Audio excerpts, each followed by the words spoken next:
Breaking news చూస్తున్నాం. శ్రీశైలంలో అధికార పార్టీకి చెందిన మంత్రికి ఎమ్మెల్యేకి మాటల యుద్ధం జరిగింది. శ్రీశైలంలోని నూతన సత్రాలు కాటేజీల విషయంలో ఒకరిపై ఒకరు పబ్లిక్ మీటింగ్లో పరస్పరం సెటైర్లు వేసుకున్నారు. దీంతో సభా ప్రాంగణంలో ఉన్న కార్యకర్తలు, ఉద్యోగులు, భక్తులు ఒక్కసారిగా వాదనలు చూసి షాక్ అయ్యారు.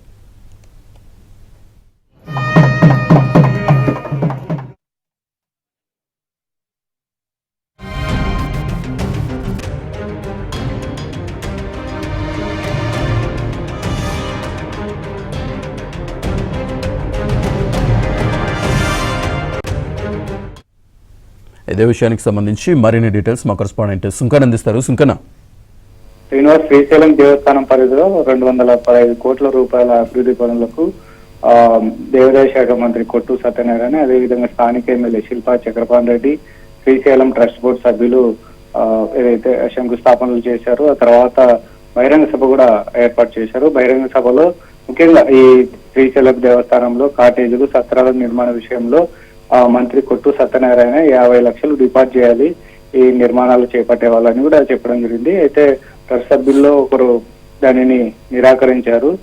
ఇద్దరి మధ్య కూడా వాగ్వాదం తీవ్ర స్థాయిలో జరుగుతున్నటువంటి క్రమంలో స్టేజ్ మీద జరుగుతున్న దాన్ని చూసి అక్కడ ఉన్నటువంటి స్థానికులు అయితేనేమి అధికారులు కూడా ఒక్కసారిగా నివేరపోయారు. ఆ పరిస్థితి కొంత వాగ్వాదానికి దారితీస్తున్నటువంటి క్రమంలోనే స్థానిక ఎమ్మెల్యే శిల్పా చక్రపాణి రెడ్డి జోక్యం చేసుకుని వారిద్దరి మధ్యన సర్ది చెప్పేటువంటి ప్రయత్నం చేశారు. అయినప్పటికీ మంత్రి కొట్టు సత్యనారాయణ 50 లక్షల డిపాజిట్ విషయంలో వెనక్కి తగ్గలేదు. తను ముందుగా మాట్లాడినంత ప్రకారం అదేవిధంగా కంటిన్యూ చేసేటువంటి ప్రయత్నం చేసేటప్పుడు ఎమ్మెల్యే శిల్పా చక్రపాణి రెడ్డి కూడా అంత డబ్బు ఎలా డిపాజిట్ చేసేసారో అని కూడా చెప్పారు. అయితే ఇంటనే ఖచ్చితంగా దీని అయితే మీరు ఒప్పుకున్నా నేను ఆల్రెడీ ముఖ్యమంత్రి దగ్గర చర్చించాను, ఆయన కూడా ఓకే అన్నారు. మరి ఇప్పుడు మళ్ళీ మీరు ఈయన ఒప్పుకోకపోతే నేను మళ్ళీ ముఖ్యమంత్రి దగ్గర పెట్టి మిమ్మల్ని కూడా పిలిపిస్తాను, కావాల్సింటే అక్కడే చర్చిద్దామని చెప్పడంతో ఇది చిన్న విషయానికి అక్కడైతే వచ్చే ప్రసక్తి లేదు, మీ ఇష్టం, మీరు వెళ్తారో వెళ్ళండి, మేమైతే రామని కూడా ఆ ఎమ్మెల్యే శిల్పా చక్రపాణి రెడ్డి తేల్చి చెప్పడంతో ఇది మరింతగా వాగ్వాదానికి జరిగి మాటల యుద్ధానికి దారేయడంతో అక్కడ ఉన్నటువంటి వాళ్ళందరూ కూడా సభా వేదిక పైన ఈ విధంగా పబ్లిక్ మీటింగ్ లో మంత్రి కొట్టు సత్యనారాయణ అదేవిధంగా స్థానిక ఎమ్మెల్యే ట్రస్ట్ బోర్డు సభ్యులు ఈ విధంగా వాగ్వాదం జరగడంతో ముగ్గురు మధ్యన కూడా తీవ్ర స్థాయిలో వాగ్వాదం జరిగిందో అధికారులు అయితే కూడా ఒకసారిగా ఆశ్చర్యానికి గురయ్యారు.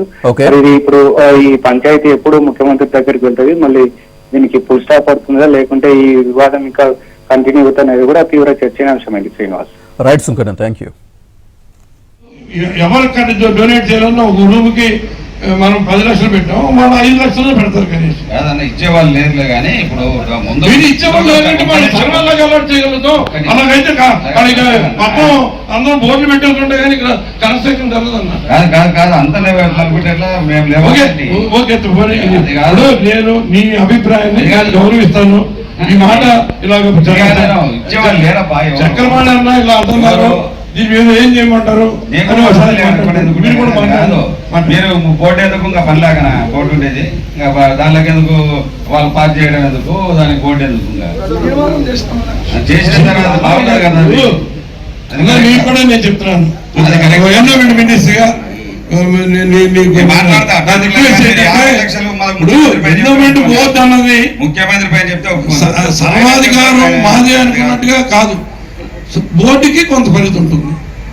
ప్రభుత్వం పరంగా ముఖ్యమంత్రి స్థాయిలో తీసుకున్న నిర్ణయాన్ని డిబేట్ చేయడానికో క్వశ్చన్ చేయడానికో బోర్డు ఉందంటే టెంకాయ కొట్టంగానే 25 లక్షలు దానికి ఎందుకు పెట్టాలా? నువ్వే ఇస్తానంటున్నావు, మళ్ళీ వాపస్ ఇస్తాను. డబ్బులు ఇవ్వకు, 10 లక్షలు నువ్వు గెల్ల పెట్టుకొని వద్దు, రిటర్న్ ఎందుకు ఉండని మన మీదకి ఇవ్వాలి మళ్ళీ